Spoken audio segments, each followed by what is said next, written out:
Time now for the morning rush. The mother of a Rio Rancho teen is pleading with public for answers about her murdered son. Abby Jackson says that she got a call on Thursday morning that her teen son, Alex Jackson, had been shot at the old golf course in Rio Rancho. She doesn't know exactly why he was at the park or who he was with. Mayor Tim Keller is discussing the impact of the pandemic. The mayor addressed the city in a virtual State of the City address yesterday. While the pandemic has taken its toll on the local economy, Keller says it's not all bad. More than $200 million is being invested in city redevelopment. And this includes new streets and sidewalks, 2 new community centers, and a library in the International District. And as the next storm arrives tomorrow, it's going to bring in some very strong winds. We'll take a break from that wind today, but by tomorrow, high wind warnings will go into effect for the afternoon and evening hours, and we could see gusts up to 60 miles per hour for the south central and southwest parts of the state. A bill that would help prevent forest fires is headed to the governor's desk. The Prescribed Burning Act passed over the weekend. Advocates say that it clarifies liability for private landowners who conduct prescribed burns. The bill also would help make insurance more available and affordable. Meanwhile, an historic bill that would let terminally ill patients allow a specialist to end their life is now moving forward in the Roundhouse. House Bill 47 passed a Senate Judiciary Committee yesterday, while it also passed the House last month, marking the first time that a medical aid in dying bill has ever passed a chamber at the Roundhouse. It will now head to the Senate floor for a final vote. And the Metro Threat Index is low for today. We will see dry weather and slightly lighter winds, only up to around 30 miles per hour this afternoon. About the husband of Vice President Kamala Harris's visit to Albuquerque this week. Second gentleman Doug Emhoff will be at a solo trip on Wednesday, which will include a tour of COVID-19 site near Albuquerque. Emhoff will also sit in on a listening session with working women to discuss how to safely reopen schools. Facebook is trying to get more people vaccinated for COVID-19. The social media giant launched a new campaign today. That's going to be helping users learn more about the new vaccines. Well, that campaign includes more information about eligibility and how to register in your area. The links will show up directly in people's news feeds. And here's a look at the morning drive. The roads are clear this morning, so traffic is moving right along across the metro. And the sun finally coming up after daylight saving time begins. And give yourself some time, because I think we are going to start seeing more traffic coming up soon.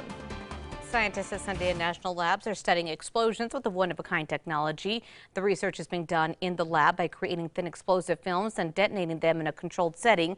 Then ultra-fast cameras capture up to 1 billion frames per second.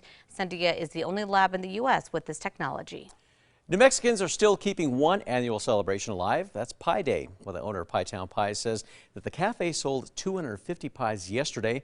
The most popular was the New Mexico apple, which includes green chili and piñon.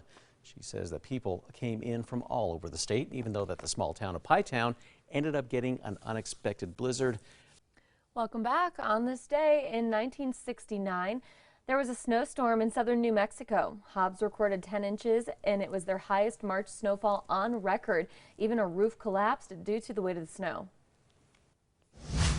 Time now for the 5 facts. At number 5, 4 New Mexico chefs are in the national spotlight in 2 different nationally televised competitions. Marie Iniguez, Michael New, and Kenesha Myers. They can be seen battling it out on Food Network's Great Food Truck Race, Alaska. New Mexico chef Mark Quinones was feeling the heat, competing in Hell's Kitchen to become the head chef at a Gordon Ramsay restaurant. Mark made it through 10 rounds before being eliminated last week. As for the Great Food Truck Race, New Mexico team is still in the running. Number 4, a bill that would legalize recreational marijuana is now stalled in the New Mexico Senate with the clock ticking. Cannabis discussions were pulled yesterday. Legislators are having a hard time finding common ground for over taxation, licensing, and pardon procedures for people with past convictions. State senators have just under a week to approve the legislation. And at number 3, the next snowstorm arrives by tomorrow. It's going to be bringing snow to the northern mountains, especially the northeast highlands, where we could see up to around 8 inches of snow with higher amounts near Raton Pass. Number 2, now Mayor Tim Keller is discussing the impact of the pandemic while also taking a look at the progress that Albuquerque is making during his State of the City address. He said, well, the city was hit hard by the pandemic. There's been some good news. Economically, Keller says more than $200 million is being invested in city redevelopment, such as new streets and sidewalks to community centers. Keller also says Netflix continues to make a big impact on the Duke City, and the Orion Center will be coming to the Sunport. At number 1, the mother of a Rio Rancho teen is trying to find out who was with him the night that he was murdered.